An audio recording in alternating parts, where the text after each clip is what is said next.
বা অন্যান্য registration secretary হয় ইত্যাদি মেম্বার্সরা হন, কিন্তু আমার দায়িত্ব আমরা ডেকে নিচ্ছি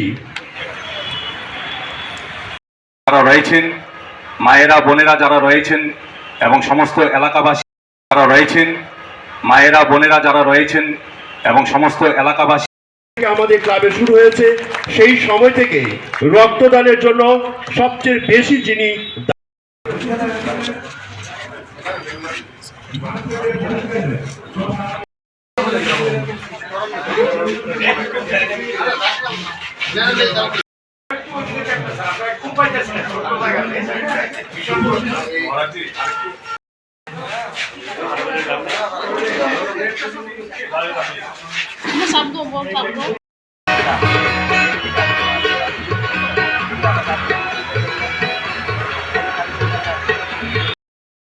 সকল মানুষকে আপন করে এবং কল্যাণ সমিতির শিশু উৎসব কমিটির চেয়ারম্যান এখানে দেখলাম। এখন আপনারা প্রতি বছর এই ক্লাব করে থাকেন।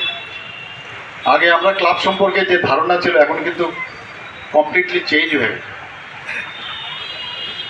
ক্লাবের যে কর্মকাণ্ড শুধু দুর্গাপূজা, সরস্বতী পূজা এসবে শুধু সীমাবদ্ধ নয়, বিভিন্ন ফিলান্থ্রপিক ওয়ার্ক ওনারা প্রতি বছরই করে থাকেন, বছরের পর বছর করে থাকেন।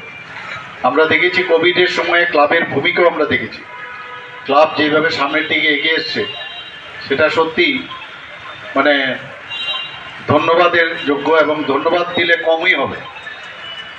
মাননীয় প্রধানমন্ত্রীজি যখন আহ্বান করলেন যে যারা ফ্রন্ট রানার, যারা এই কোভিড মোকাবেলার জন্য, বিশেষ করে যারা ডাক্তাররা আছেন, যারা স্বাস্থ্যকর্মীরা আছেন, ইভেন অন্যান্য যারা এই কোভিড মোকাবেলার জন্য আরক্ষা দপ্তর থেকে সবাই সাহায্য করেছেন, সবারকে যে ওনাদেরকে সম্বর্ধনা দেওয়ার যে আহ্বান উনি রেখেছিলেন বিভিন্নভাবে, সেগুলো কিন্তু সমস্ত ক্লাব, সামাজিক সংস্থা তারাও কিন্তু পালন করেছেন।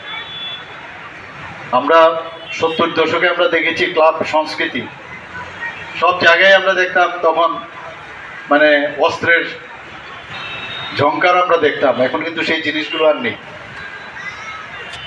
এখন যে কোনো ক্লাবে গেলে আগে একটা চিন্তা ভাবনা থাকতো, ওই ক্লাবে যে যাব ওই জায়গায় তো একটা অস্থিরতার পরিবেশ।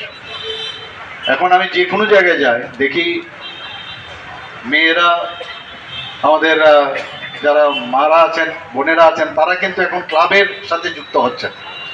এতে করে বোঝা যায় যে সমাজ, আমরা পরিবর্তনের কথা বলি এবং আমি বারবার সব জায়গায় একটা কথাই বলি, যখন আমাদের 50% পপুলেশন, প্রায় আমাদের পপুলেশনের 50% হচ্ছে মহিলারা, তারা যদি যুক্ত হয় তাহলে সমাজের পরিবর্তন হতে বাধ্যই। এবং এখানেও আমি সেই দৃশ্যটা আমি এখানে দেখছি, এবং আমাদের সরকার, আমরা সেই দিশায় চলছি। মহিলা সশক্তিকরণের কথা আমরা বলছি, মাননীয় প্রধানমন্ত্রীজিও সেটা বলেন, আমরাও সেই দিশায় চলছি। এবং মহিলারা যখন ক্লাবের সাথে যুক্ত হবে, সত্যি ওই অত্র এলাকার সমস্ত পরিবেশে পাল্টে দেবে।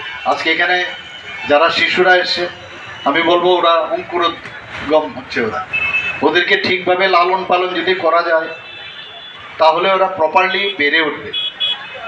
এবং এই যে ক্লাবের এই যে সংস্কৃতির আয়োজন, তাতে করে আমাদের কৃষ্টি, সংস্কৃতি এবং পরম্পরা সেটা কিন্তু বজায় থাকবে। এবং ইতিহাস, আমাদের দেশের জন্য যারা বলিদান হয়েছেন, আমাদের যেসব কাহিনী আমাদের ভারতবর্ষে আছে, সেই কাহিনীগুলো ওনাদেরকে যদি আমরা এই বাচ্চাদের মধ্যে আমরা বলতে পারি, তাহলে মানসিক বিকাশ ঘটবে, ওদের মধ্যে উৎকর্ষতা সেটা ডেভেলপ করবে। এখন বিভিন্ন ক্লাবের মধ্যে এই শিশু মেলা হচ্ছে, আমি অনেক জায়গায় গেছি, তো সেই জায়গার মধ্যে আপনারাও এই ক্লাবের তরফ থেকেই আপনারা করে আসছেন। 5 দিন ব্যাপী এই প্রোগ্রাম চলবে, তো বিভিন্ন কালচারাল ইভেন্টস থাকবে। এতে করে আমি মনে করি, এটা আমার ব্যক্তিগত অভিমত, যে যারা যারা যে জিনিসটা পাননি ছোটবেলায়, তারা কিন্তু চায় যে আমাদের যে ছেলে মেয়েরা, তাদের মধ্যে সেই জিনিসটা দেওয়া।